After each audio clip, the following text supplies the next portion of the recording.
जादुई पेड़ की कहानी। एक गांव में राम और सोम नामक दो भाई रहते थे। बड़े सोम को व्यापार में अच्छी कमाई होने से वह अमीर बन गया और छोटा राम तो बिना बारिश से फसल नष्ट होने के कारण गरीब ही रह गया। सोम इतना कमाने पर भी राम की किसी भी मुश्किल में सहारा नहीं दिया। एक दिन राम काम ढूंढने के लिए शहर जाने का निर्णय लिया और रास्ते में खाने के लिए कुछ बना कर देने को अपनी पत्नी से कहा। तब उसकी पत्नी ने घी से बनाई हुई लड्डुओं को एक पोटली में बांधकर राम को दिया। वह लेकर चलता हुआ राम जंगल के रास्ते चल पड़ा।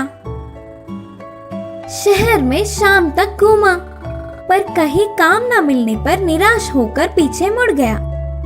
घूम घूम के सफर करने पर वह बहुत ही थक गया और विश्राम करने के लिए जगह ढूंढने पर उसे नदी के पास एक पेड़ दिखा। उधर जाकर उस पेड़ पे अपनी लड्डुओं की पोटली लटकाकर पूरी रात उधर ही सो गया। सुबह उठने तक पूरा पेट भरा हुआ और बड़ा सा बन गया था। उसकी लड्डुओं की पोटली भी बहुत ऊंचाई पे दिखी। राम चौंक गया और उधर से गुजरने वाले एक स्वामी जी को पूछने पर कहा, यह एक अजीब सा जादुई पेड़ है। यह पेड़ पूरा दिन बड़ा रहता है और शाम को झुककर छोटा बन जाता है। वह सुनते ही राम ने शाम तक फिर से वही रहने का निर्णय लिया और नदी में थोड़ा पानी पीकर फिर से सो गया। उसी समय में जंगल में घूम रहे अच्छे वाले भूत को लड्डुओं की खुशबू आई। वह पोटली खोलकर उन लड्डुओं को खुशी से खा गया और उधर ही सोया हुआ राम के गरीब स्थिति को देख पोटली में एक डब्बा रखकर चला गया। राम के उठने तक शाम हो गई। फिर से पेट झुककर छोटा बन गया। लड्डू खाने अपनी पोटली को लिया और खोला तो पोटली में एक छोटा सा डब्बा दिखा और उसमें सोने के सिक्के मिले। आहा, इतने सोने के सिक्के! अब मेरी सारी मुश्किल हल हो जाएंगे। ये सब उस जादुई पेड़ की महिमा है। सोचकर बहुत ही खुशी में घर आया और अपनी पत्नी को सोने के सिक्कों की डिब्बा देकर पूरी बात बताया। छोटे भाई के भाग्य जानकर बड़ा भाई को जलन हुई। उसे पूछकर पूरी बात जान गया और अपनी पत्नी को लड्डुओं की पोटली बांधने को कहा। वह उससे भी ज्यादा सोना आना चाहिए करके उसने दुगनी लड्डुओं की पोटली बांधकर पति को दी। वह लेकर सोम छोटे की कही हुई नदी पर पहुंच गया। वह उस अजीब सी जादुई वाली पेड़ को पोटली लटकाकर सो गया। फिर से अच्छा भूत उधर आया। फिर उसे लड्डुओं की खुशबू आई। उधर आकर देखा और कहा, इसे गरीब स्थिति में देख भाग्य का डब्बा दिया तो वही काफी समझने के बजाय लालच में फिर से आया। सोचकर लड्डू खाया और फिर से उस पोटली में डिब्बा रखकर चला गया। वह शाम को उठ के देखने तक पोटली में एक डब्बा था। इस डिब्बे को अभी नहीं खोलूंगा। घर जाकर मेरी पत्नी के सामने खोलूंगा। इसमें सोने को देख उछल पड़ेगी। सोचकर जल्दी घर जाकर पत्नी को डब्बा दिखाया और उसके सामने ही डिब्बा खोला। और क्या था? उसमें से दो भूत रस्सी पकड़ के आकर दोनों पति पत्नियों को 20-20 लगाकर पटक पटक के मारकर फिर से डिब्बे में चले गए। उस डिब्बे को ले जाकर नदी में फेंक दिया। इससे उस गांव में सोम की थोड़ी सी बची हुई इज्जत भी चली गई। इस कहानी की शिक्षा है कि इंसान को आस होना गलत नहीं, पर लालच नहीं होना चाहिए। छोटे की होशियारी। भीमपुर नामक गांव में चंदू नाम का लड़का रहता था।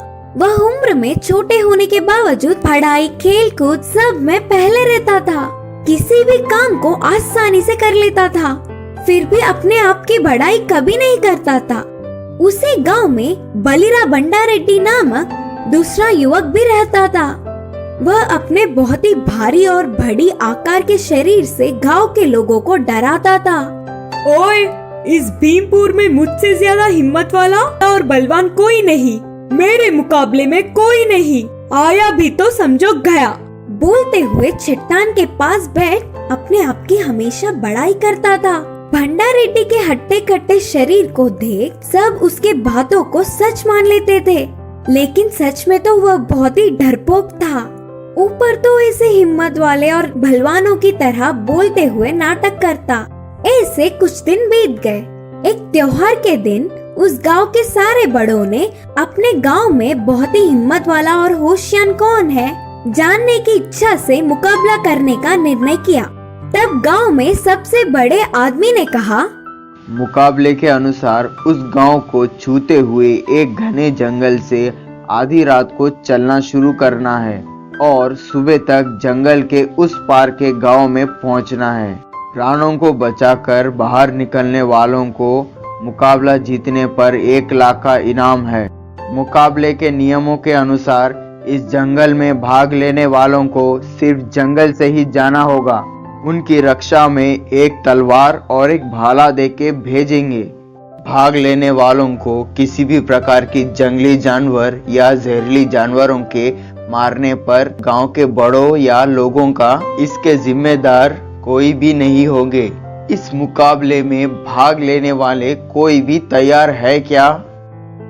करके गांव के बड़े के पूछने पर प्राण खोने के डर से कोई आगे नहीं आया। इतने में बंडा रेड्डी के अकेले ही आगे आने पर सब साइलेंट हो गए। मुकाबले के लिए और कोई तैयार है क्या? करके फिर से बड़ों के पूछने पर छोटू चंदू भी भाग लेने के लिए आगे आने पर सब चौंक गए। ये काम उतना आसान नहीं। करके बड़ों के समझाने पर भी मैं भी कोशिश करना चाहता हूँ, बोलकर चंदू आत्मविश्वास के साथ बोलने पर सब मान गए। आधी रात को 12 बजे को मुकाबला शुरू हुआ। बंडा रेड्डी और चंदू को जंगल में एक दूसरे से दूर अलग अलग प्रांतों से मुकाबले के लिए तैयार किया। दोनों ने एक ही समय में चलना प्रारंभ किया। भंडा रेड्डी ने कुछ दूर तक तड़पते हुए डर डर के कदम में कदम रखते हुए चलना शुरू किया और चंदू हिम्मत से बिना डरे डट के कदम से कदम मिलाकर तेजी से चलता गया। दोनों जंगल में कुछ दूर चलते ही इतने में भाग की आवाज, शेर की गरज सुनने पर भंडा रेड्डी डर के कांपने लगा। पास के एक बड़े पेड़ पर चढ़ के बैठ गया। चंदू भी पहले थोड़ा डर गया, फिर भी हिम्मत जुटाकर अपने पास के तलवार से भाले पर जोर जोर से आवाज करके मारता हुआ होशियारी से आगे बढ़ने लगा। वह आवाज सुनकर जंगली जानवर, जहरीले जानवर सारे उनसे बड़ी कोई जानवर उधर आ रही है सोचकर उधर से दूर भाग गए।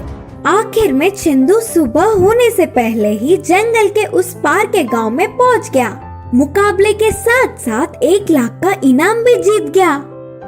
फिर बंडा रेड्डी का पता नहीं क्या हुआ होगा करके गांव वाले सारे जंगल में जाकर ढूंढने पर एक पेड़ पर बैठ के कांपता हुआ चिल्लाता हुआ दिखा। उसे देख सारे गांव वाले हंसने लगे। इस कहानी की सीख है कि बल से ज्यादा हिम्मत और होशियारी से कुछ भी जीत सकते हैं। सोने की कबूतर की कहानी। एक गांव में रंगा और कांतम्मा नामक पति पत्नी रहते थे। उनका बहुत ही बड़ा परिवार था। रंगा जितना है उतने में ही चलाने वाला था, पर कांता से पति को भी अपने हिसाब से चलाती थी। रंगा रोज गांव के पास के जंगल में जाकर लकड़ियां काटता। पूरे दिन मेहनत से काटी हुई लकड़ियों को सारे बांधकर घर ले आता और कांतम्मा उन्हें बेचकर पैसे कमाती थी। ऐसे कमाई हुए पैसों से ही परिवार चलता था। एक दिन रंगा लकड़ियों के लिए जंगल आया। उसे उधर एक जगह पर शिकारी के जाल में एक सोने की कबूतर फंसी हुई दिखी। उस कबूतर को देख रंगा को दया आई और उसे जाल से छुड़ा दिया। तब वो कबूतर ने कहा, तुमने मेरी जान बचाई है, बोलो तुम्हारे किसी भी इच्छे को पूरी करूंगी।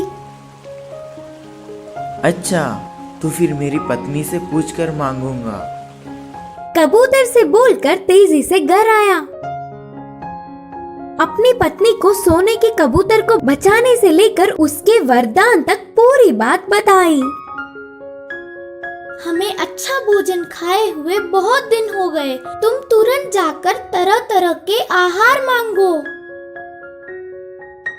पत्नी के कहने पर रंगा जाकर अच्छा भोजन चाहिए करके मांगा।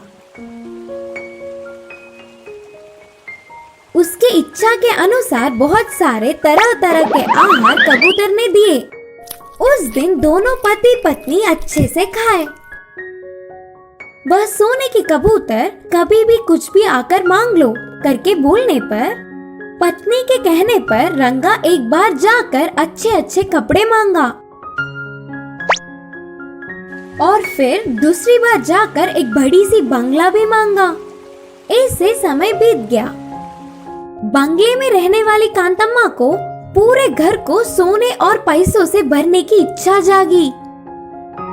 रंगा के पूछने पर सोना पैसे भी देखकर वह इच्छा भी पूर्ण किया। और थोड़े दिन बाद कांतम्मा को विचित्र इच्छा जागी। रंगा बिना कुछ सोचे समझे भागता हुआ आकर कहा, मेरी पत्नी ने चांद और सूरज को हमारे घर में ही रखने का इच्छा मांगा है। तब तक वह आशा से लालच में बदलने पर भी सारे इच्छाओं को पूर्ण करने वाली उस सोने के कबूतर को यह इच्छा सुनते ही बहुत गुस्सा आया।